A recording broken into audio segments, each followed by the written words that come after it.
Nizere ko mumeze neza abakunzi ba Icyizere TV. Nizere ko uyu munsi Imana ikomeje kubarinda.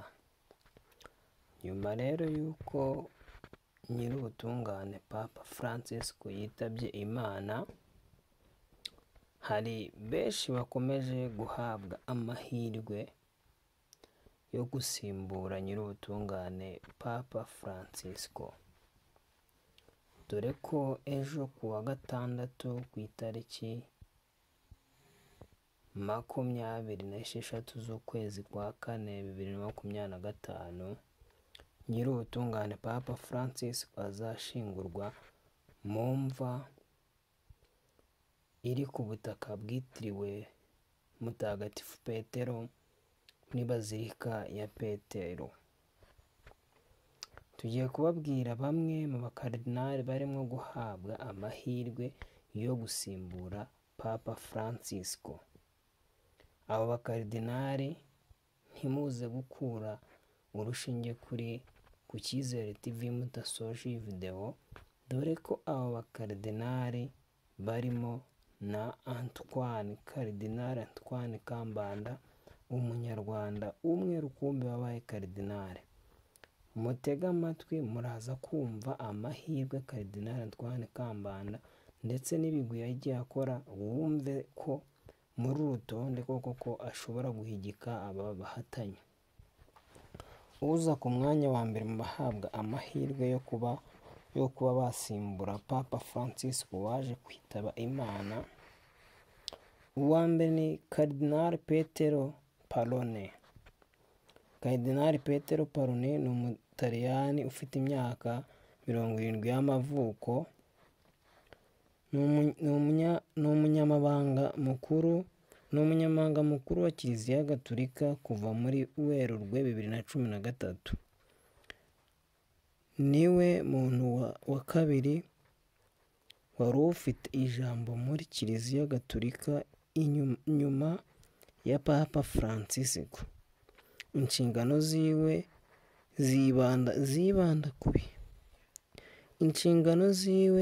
zibanda ku bikorwa bya diplomasi hamwe n'ibindi bikorwa mu bihugu bitandukanye ku isi. Ntafatwa nk'umuntu wa Kiliziya gusa, ahubwo ni indorerwamo y'imirimo yagutse igera ku buzima busanzwe, nk'uko ikinyamakuru The Guardian cyabitangaje. Arorera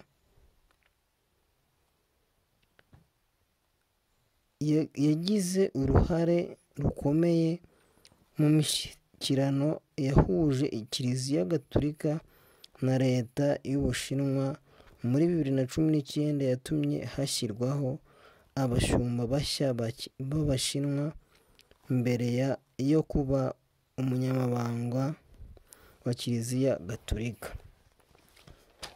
Uyu mukardinali yari ashinzwe gukurikirana imibereho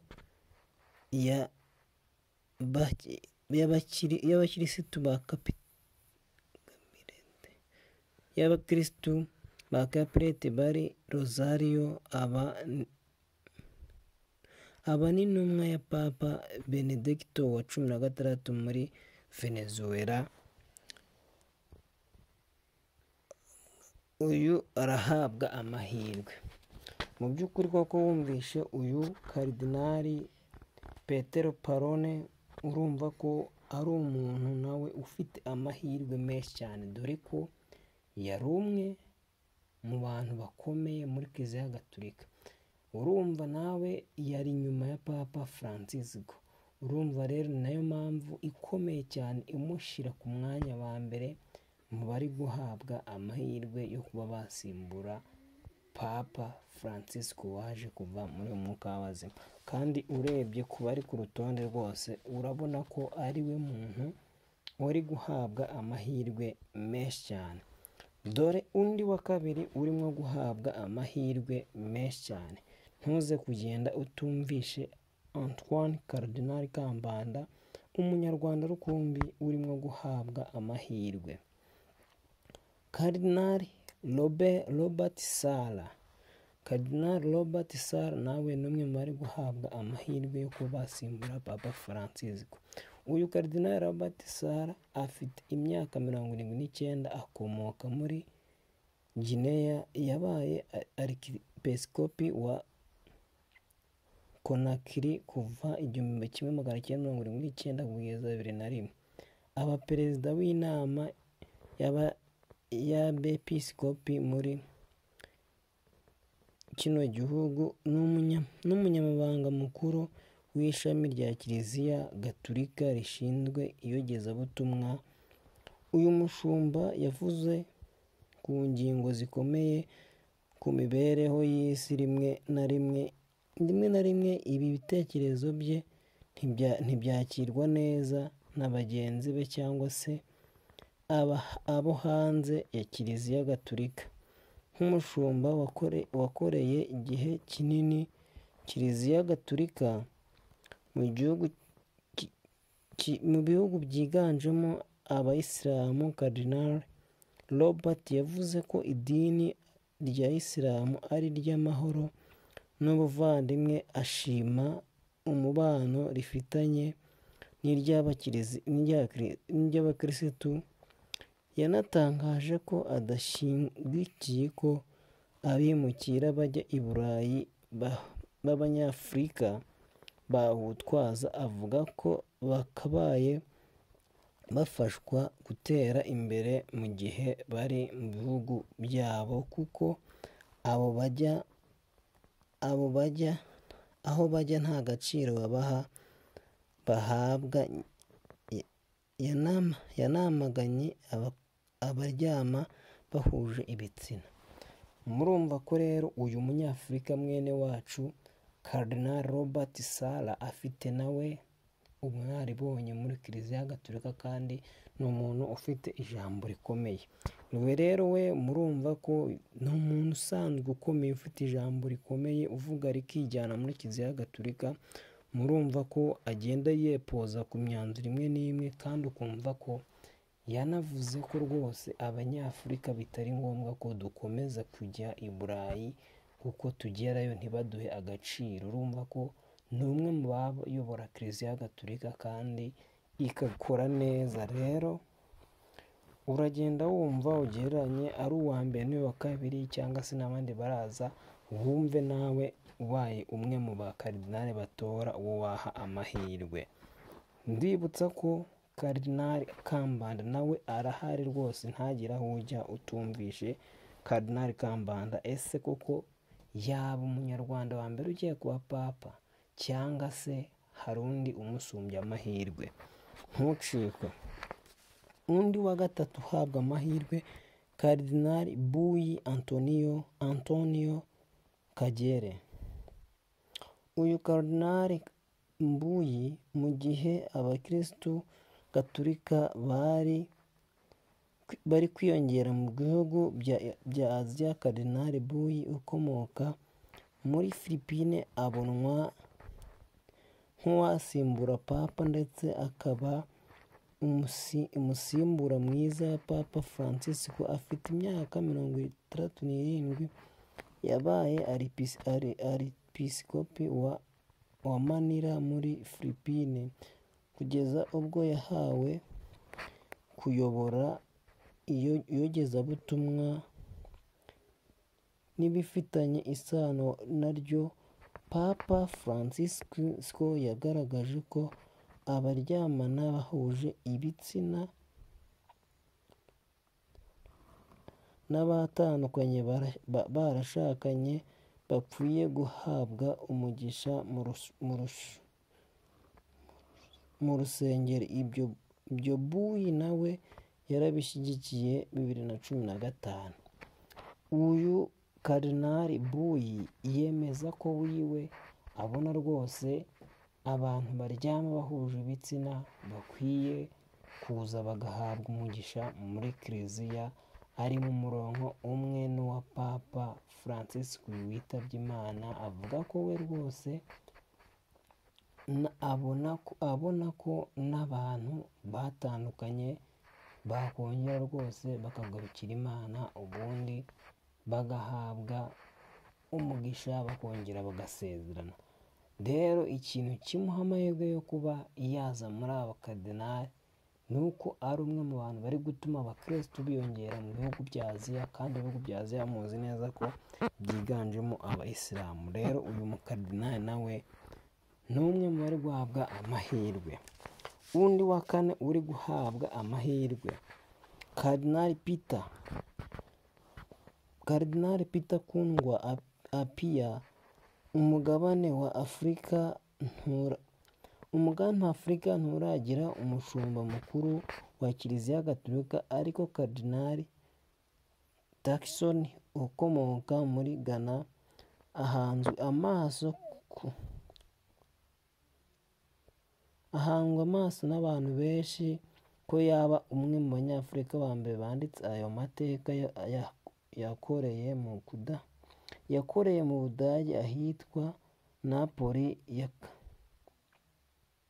Yakanguriye isi guhangana n'akarengane, ubukene. Anavuga ko ashyigikiye urushako rw'umugabo n'umugore umwe gusa aho kuba urw'abahuje ibitsina. Uyu Karidinali Peter Kundwa Appiah ni umunyegana. Murumva ko afite speech nziza. We akubwira yuko ashyigikiye urushako rw'umugore n'umugabo umwe gusa, adashyigikiye abantu baryamana bahuje ibitsina. Muri make we ntabwo ashyigikiye ubutinganyi, ahubwo ashyigikiye urugo rw'umugabo n'umugore. Murumva ko ari umwe mu bagabo rwose bari ku murongo. Rero murumva bitewe n'ibitekerezo byiza, kandi akaba ari n'umunyafurika, bishobotse akaba yaba ari episikopi cyangwa se nyir'ubutungane ku isi, byaba ari ibintu bidasanzwe. Reka turebe ko azandika amateka yo kuba umwepisikopi wa mbere w'umunyafurika. Uwa gatanu uhabwa amahirwe, Karidinali Peter Elado. Uyu Karidinali Peter Elado afite imyaka 72, akomoka muri Hongiriya, akaba umwe mu basabaga ko imigenzo yo hambere yakomeza, kandi umukristo watandukanye n'umugore cyangwa se umugabo adakwiriye kongera gusezerana imbere y'Imana. Murumva ko uyu mukardinali Peter Elado ufite w'imyaka 72 afite rwose imico myiza. Urumva ni umukristo wa nyawe. Aravuga ko rwose wiwe abona ko umukristo watandukanye n'umugore we rwose, cyangwa se umugore watandukanye n'umugabo we, atagaruka mu nzu y'Imana cyangwa se muri kiliziya ngo asezeranye. Murumva ko uyu rwose afite imishinga myiza ya danje, imishinga rwose irimo akantu k'uburokore kabisa. Murumva ko uyu nguyu nawe ni umwe mu bari guhabwa amahirwe, ni umwe mu bakomeye, ni umwe mu bafite ijambo rikomeye rwose hariya i Roma. Ubwo rero murumva ko nawe ni umwe mu bari guhabwa amahirwe. Reka turebe ko nawe yazasekirwa n'amahirwe akaba nyir'ubutungane ku isi. Uwa gatandatu urimo guhabwa amahirwe, Karidinali Matteo Zuppi. Uyu Karidinali Matteo Zuppi afite imyaka 69 y'amavuko, ndetse ni episikopi wa Kiliziya Gatolika mu Butaliyani kuva 2022, ndetse yagizwe Karidinali 2019. Yanabaye intumwa ya Papa muri Ukraine ndetse n'Uburusiya. Uyu murumva ko Karidinali Matteo Zuppi nawe ni umuntu ukomeye cyane. Aracyari mutoya, aracyafite amaraso yo kuba yakubaka Kiliziya Gatolika. Ntekereza yuko nk'umuntu ukoreye i Roma, nawe ari mu bantu bafite amahirwe akomeye cyane. Ashobora guhigika bariya bose twavuze hari imbere, bitewe n'ibigwi afite nk'umuntu wakoreye i Roma mu maso ya Papa. Urumva ko ari umuntu nawe ukomeye cyane, ufite amahirwe yo kuba yaba Papa mushya. Uwa munani uri guhabwa amahirwe, Karidinali Mario Grech. Karidinali Mario Grech w'imyaka 68 akomoka muri Malta. Ubusanzwe yakundaga imico ya kera, ariko kuva Papa Francisco yajyaho yahinduye imyitwarire. Nawe yavuze ko yumva abagore baba abasaseridoti. Uyu karidinali rero murumva ko Karidinali Mario Grech, murumva ko afite ibitekerezo byiza. We abona yuko rwose abagore kuba baba abasaseridoti bakaza bagasoma misa kuri altare, bagacuza misa nk'uko abapadiri babikora, we abona ko nta kibazo kirimo. Rero murabona ko uyu mukardinali rwose nawe afite imyanzuro myiza y'abantu b'abagabo kuba rwose yasimbura Papa Francisco. Murumva ko Kiliziya ntacyo yaba ihombye. Undi wa 9 urimo guhabwa amahirwe bamwita Karidinali Piri Battista Pizzaballa. Karidinali Piri Battista Pizzaballa afite imyaka 60 y'amavuko.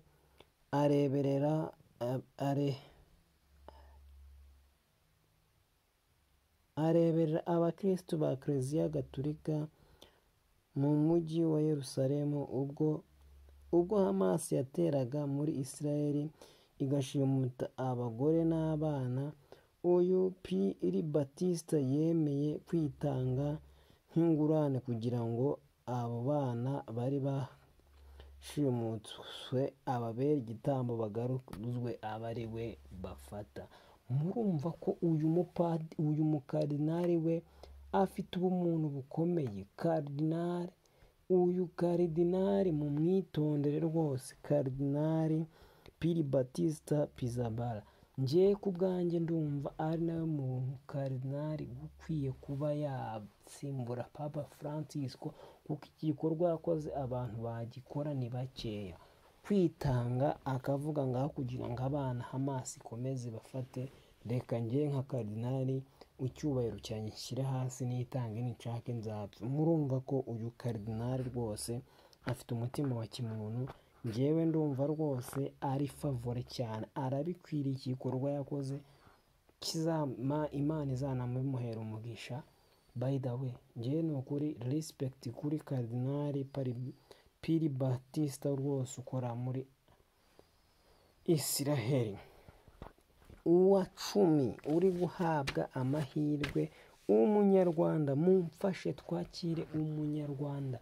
Ni ibintu bikomeye cyane kubona umunyarwanda wacu aza mu bakaridinali 10 barimo guhabwa amahirwe yo gusimbura Papa Francisco. Why ataba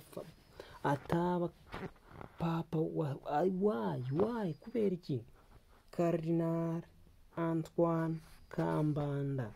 Uyu Antoine Kambanda afite imyaka 67, akaba ari umunyarwanda uhagarariye Kiliziya Gatolika mu mujyi wa Kigali ndetse no mu Rwanda hose muri rusange.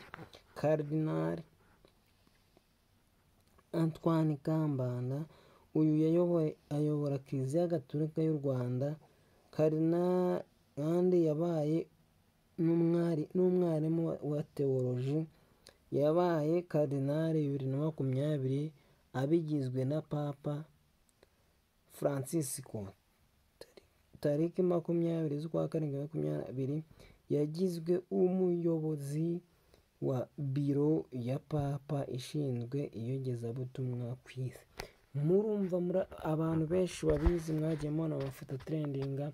Karidinali Antoine Kambanda ari kumwe na Papa. Papa yari uyu karidinali, Papa yari umwe mu Papa akunda cyane. Urumva rero amugize n'umwe mu bayobozi ba biro yiwe kugira ngo nyine abe ari hafi yiwe, kuko yamwemeraga nk'umugabo ufite ibitekerezo, ni umuhanga cyane. Rero njye ntababeshye, uyu Antoine Karidinali Kambanda mu mwitondere, mushobora kujya kubona tugize umunyarwanda wa mbere akaba n'umunyafurika wa mbere ubaye Papa. Rero navuga ngo Antoine Munyarwanda. Amahirwe masa, kandi uzaba papa wese Imana niyishyiraho izamuha umugisha. Twabashimiye cyane, mudukore like, subscribe na comment kugira ngo ibiganiro byacu byabasha kujya no ku bandi. Murakoze cyane, turabakunda. Thank you so much.